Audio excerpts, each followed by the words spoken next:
Queridos hermanos, amigos, saludos en el nombre de Cristo Jesús.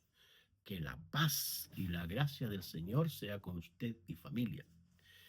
Como siempre, cada domingo, cada semana, estamos trabajando en lo eterno, lo que permanece, lo que es imperecedero.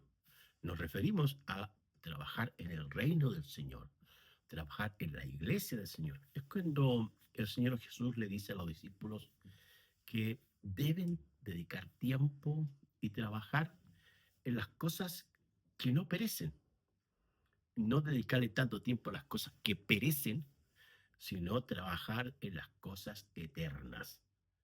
Eso se refiere específicamente a la evangelización, a la enseñanza de la palabra, al consejo oportuno del principio y consejos que el Señor nos ha dejado y que cada día necesitamos. En el día de hoy vamos a leer el pasaje de Apocalipsis capítulo 22, los versículos 10 al 15. Reitero, Apocalipsis 22, versículos 10 al 15, que dicen así. Y me dijo, no selles las palabras de la profecía de este libro, porque el tiempo está cerca. El que es injusto sea injusto todavía, el que es inmundo sea inmundo todavía, y el que es justo practique la justicia todavía, y el que es santo santifíquese todavía. He aquí yo vengo pronto, y mi galardón conmigo, para recompensar a cada uno según sea su obra. Yo soy el alfa y el omega, el principio y el fin, el primero y el último. Bienaventurados los que lavan sus ropas para tener derecho al árbol de la vida y para entrar por las puertas de la ciudad. Mas los perros estarán fuera, y los hechiceros, los fornicarios, los homicidas, los idólatras y todo aquel que ama y hace mentira. El título que le hemos asignado en el mensaje de hoy es El sello de la profecía. La palabra sello en diferentes contextos que se usa y que los autores inspirados por el Espíritu Santo la utilizaron, tiene varias acepciones. Por ejemplo, para cerrar algo para que no sea entendido. Pensando en las escrituras, hay cosas que uno puede entender por el análisis de la lectura, aplicando ciertas técnicas de gramática, y ahí uno puede lograr comprender algunos textos. Sin embargo, hay otros que no se logran entender con una lectura rápida y requiere la claridad de otros pasajes bíblicos y de esta forma sí se pueden entender. Al mismo tiempo, la palabra sello se aplica también a proteger el contenido de algo.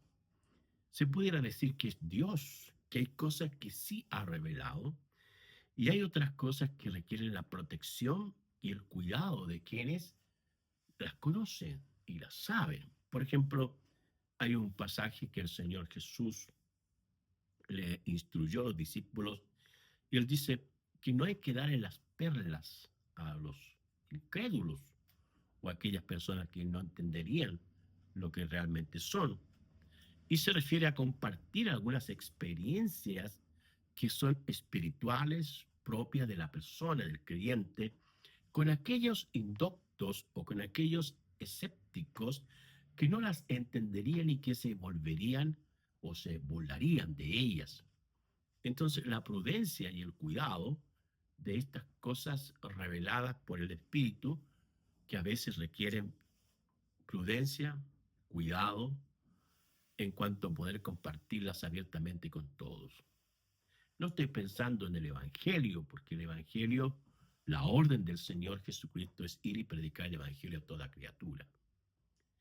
Y al mismo tiempo, el concepto, vocablo, sello, se aplica a preservar el mensaje. Es tan importante el mensaje de la palabra del Señor que tiene que ser protegido, que tiene que ser preservado, que tiene que mantenerse vivo de una generación a otra. Eso es lo que el Señor desea. La palabra del Señor siempre se mantendrá y nunca volverá al Señor vacía. El cumplimiento de las profecías que hablaron los profetas veterotestamentarios se cumplieron plenamente en la persona y la obra de nuestro Señor Jesucristo. Y en ese sentido, el Espíritu Santo ha preservado en el tiempo la palabra del Señor. Ahora, el pasaje que yo les leí de Apocalipsis 22, 10 al 15, tiene varios alcances que vamos a considerar en el día de hoy. En primer lugar, el tiempo está cerca, dice el versículo 10. Y me dijo, no sellen las palabras de la profecía de este libro, porque el tiempo está cerca. La palabra tiempo, en diferentes acepciones, significados y términos que los autores bíblicos usaron, tiene una incidencia importante en cuanto al cumplimiento de los planes de Dios. La palabra cronos sería la primera que se utiliza con mucha frecuencia, se refiere a el tiempo, el cómo Dios lo ha organizado y estructurado. Dios tiene un plan en un sentido metafórico y literal, donde todas las cosas que están sucediendo están de acuerdo al plan del Señor. Nada escapa al plan del Señor. En segundo lugar está la palabra kairos, y kairos se refiere a un momento específico donde el Dios Todopoderoso interviene. Es cuando el Señor Jesucristo fue invitado a un matrimonio, a las bodas de Caná, y allí faltó el jugo de la vid, o el vino, dicen otros, el jugo de la vid. Y era indispensable que en una boda, en un matrimonio, debía existir o haber vino o jugo de la vid para los invitados. Ante esa situación, se comenta esta acción y llega a oído del Señor, y María ahí se acerca a Jesús y le dice que él intervenga. Y Jesús dice, ¿qué tienes conmigo, mujer? Aún no ha llegado mi hora, o no ha llegado mi tiempo, dice el Señor. Entonces el Señor dejó que pasase un poco de tiempo y luego él intervino. Fue tan gloriosa la manifestación de Jesús que el maestresala y los invitados encontraron que ese jugo de la vid o vino fue de mejor calidad y sabor que el que previamente habían bebido. Hay otra palabra que es la palabra num, que se refiere también a un tiempo eh, donde el Espíritu Santo guía al escritor para hablar en el tiempo presente.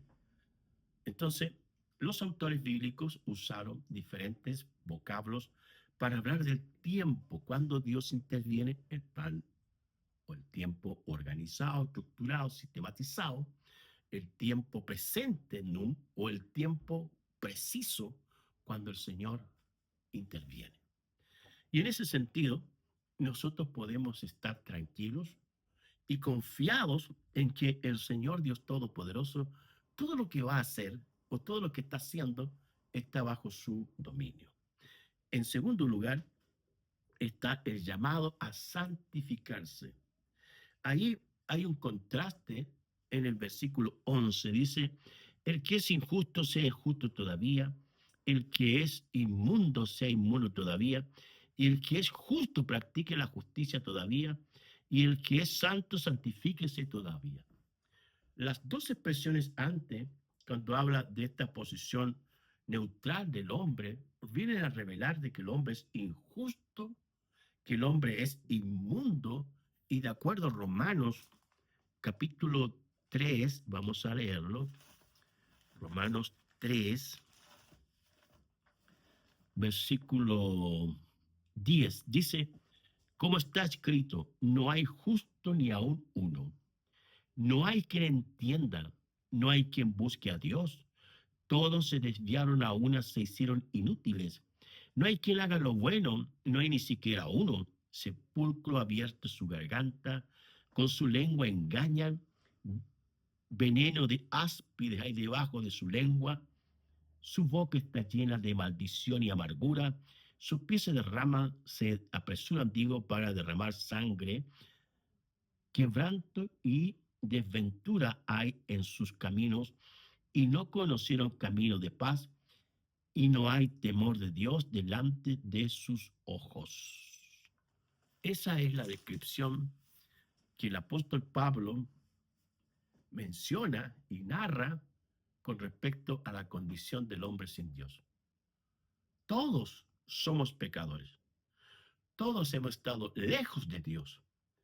Pero el Señor nos ha hablado, ha tocado nuestro espíritu y nos hemos arrepentido, y cada día estamos cambiando nuestra mente y corazón y nuestra forma de hablar para ir limpiándonos de la contaminación moral y espiritual que teníamos. Luego el pasaje dice: el que es justo practique la justicia todavía, y el que es santo santifíquese todavía. Y aquí está el llamado, la exhortación de parte del Señor a practicar la justicia. El creyente ha sido justificado por la fe en Cristo Jesús. Romanos, vamos a leer ese pasaje, capítulo 5. Pablo está hablando de cómo el impío, el pecador, es justificado delante del Señor. Y por el Evangelio, él llega a esta conclusión. Justificados pues por la fe, tenemos paz para con Dios por medio de nuestro Señor Jesucristo, en quien también tenemos entrada por la fe a esta gracia, en la cual estamos firmes y nos gloriamos en la esperanza de la gloria de Dios. Ahí está. El hombre injusto, impío, infiel, pecador, cuando viene a Jesús, el Señor Dios Todopoderoso lo justifica, lo santifica, lo lava con su sangre y hace de este una nueva criatura. Bendito sea el Señor. Ahora, en tercer lugar, el sello de la profecía se refiere a el anuncio de recompensas. Volviendo a Apocalipsis capítulo 22, versículo 12, dice: he aquí, yo vengo pronto, y mi galardón conmigo, para recompensar a cada uno según sea su obra.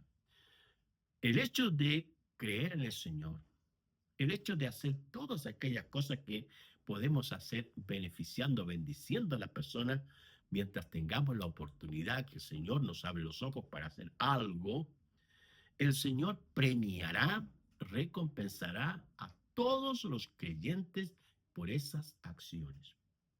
Quiero leerles un pasaje allí en Isaías 40, donde el profeta escribe y habla de algo muy interesante.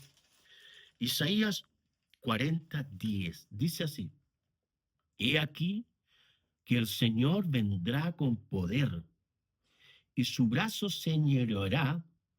He aquí que su recompensa viene con él, y su paga delante de su rostro. Como pastor apacentará su rebaño, y en su brazo llevará los corderos, y en su seno los llevará, pastoreará nuevamente a las recién paridas. Como el Señor se muestra metafóricamente como un pastor que cuida, que alimenta, que protege a sus ovejas. Pero al mismo tiempo, aquellos que ejercen el ministerio, los creyentes que están en su obra en la iglesia y que hacen acciones beneficiosas, bendicen, prosperan a otros, el Señor mismo les va a pagar en persona por las recompensas del galardón que la misma palabra del Señor nos habla. Y en cuarto lugar, el sello de la profecía está el juicio de Dios para los impíos. El versículo 15 utiliza una expresión muy fuerte, pero los escritores bíblicos, inspirados por el Espíritu, utilizan las palabras, los términos, las voces que Dios quiere que use para que la gente reaccione. Porque hay gente que por más que se le digan las cosas en forma reiterada, permanente, sistemáticamente, no reaccionan. Y el pasaje es así. Apocalipsis 22, versículo 15 dice: mas los perros estarán fuera, y los hechiceros, fornicarios, homicidas idólatras y todo aquel que ama y hace mentira. La Biblia demuestra claramente que Dios ama a toda la humanidad, pero no ama el pecado. Dios ama a las personas, pero no las iniquidades y maldades que estos hacen. Dios, por medio de su espíritu, puede tocar a las personas su corazón. Y esto puede convertirse, pero hay que arrepentirse verdaderamente.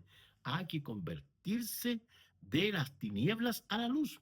Hay que dejar la mentira, la inmoralidad, el robo, la impiedad, las groserías. Eso es la evidencia de que alguien realmente conoce al Señor.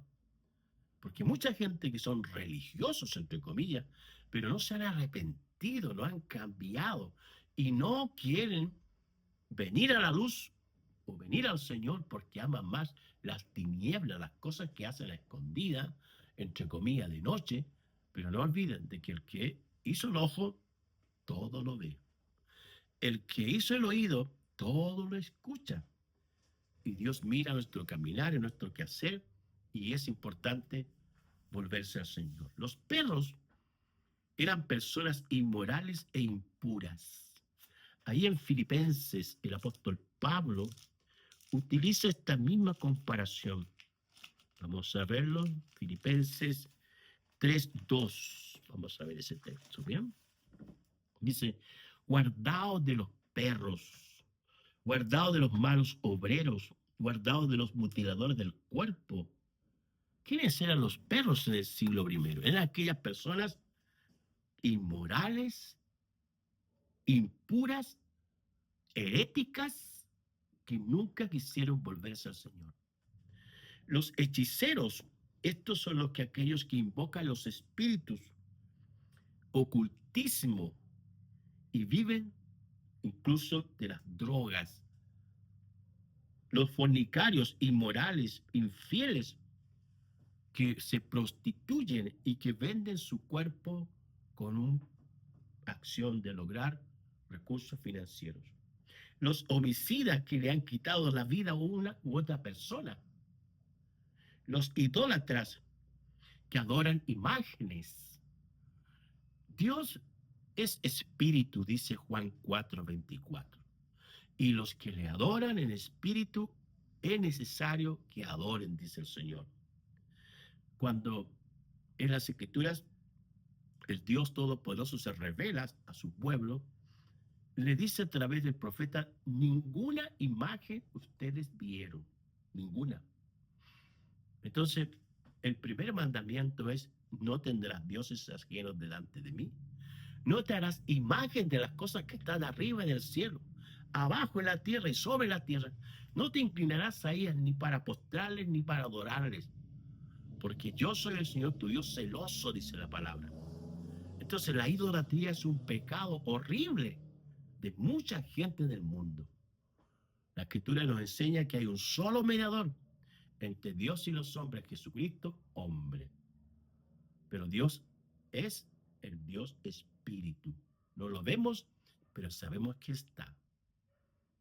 Y Él es nuestro Señor maravilloso. Para terminar, el sello de la profecía es el llamado del Señor a mantener vivo su mensaje, comprenderlo y vivirlo cada día en nuestras vidas y en nuestro corazón.